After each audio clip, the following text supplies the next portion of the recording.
खिशातनं phone काढा, सोनबाईनं phone लावा, माफी मागा तिची आणि बोलून घेऊन या इकडं तिला. मी नारायणीला फोन करून माफी वगैरे मागणार नाहीये. तसं जर केलं ना तात्या, तर ती पळत पळत इथे निघून येईल आणि तसं जर झालं तर मी माझ्या आनंदीला कसं भेटणार? तुमच्या नालायकपणा पुढे आता डोका आपटायची वेळ आली. एक दिवस तेही करायला भाग पाडणार आहे मी तुम्हाला. त्यामुळे तयार राहा. काय वाटेल ते करून त्या पोरीचं बस्तान मला इथून बाहेर काढायचंय लवकरात लवकर. आजपर्यंत मला तिची दया वाटत होती म्हणून तिला इथे ठेवून घेतलं होतं, पण आता ती पोरगी माझ्या मुलीच्या हिश्श्यात भागीदारी मागते आणि ते मला चालणार नाही. त्यामुळे तिला इथून बाजूला करायचे, तात्पुरती किंवा वेळ पडलीच तर कायमची. जोपर्यंत धडधाकट आहे तोपर्यंतच मला हे मृत्यूपत्र करून हवंय. तुमच्या एकूण प्रॉपर्टीचे किती हिस्से आणि त्याचं वर्गीकरण एवढं सांगा. बाकी आमचे ड्राफ्ट काय सगळे सारखेच असतात. माझ्या एकूण संपत्तीचे 3 हिस्से असावेत असं मला वाटतं. त्यातला एक गोरखचा असेल, एक नागनाथचा असेल आणि एक अर्थात माझा असेल. माझ्या हिश्श्याचेही 2 भाग व्हावेत असं मला वाटतं. एक नारायणीचा असेल आणि एक माझ्या आनंदीचा असेल. दादांनी मला दिलेल्या हिस्स्याचेही मला 2 वाटे करायचे. एक गुलाबसाठी आणि दुसरा आनंदीसाठी.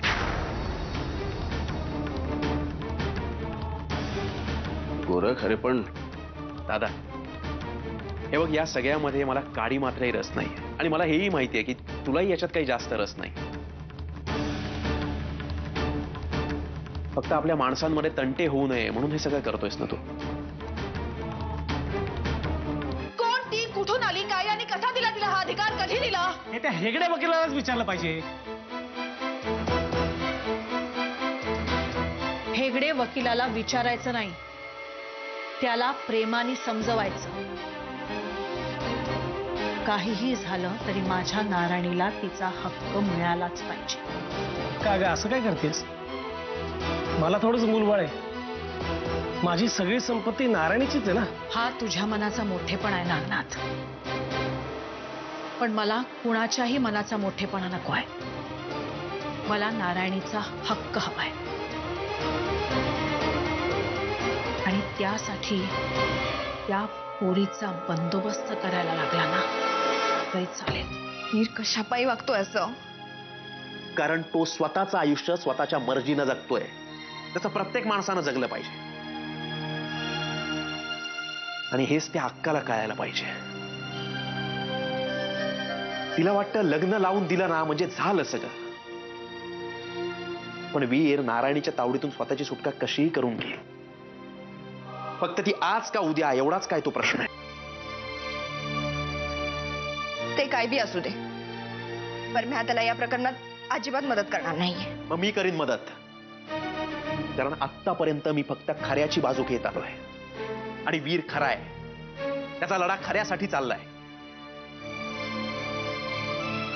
काका तुम्ही कशापायी करताय हे समज?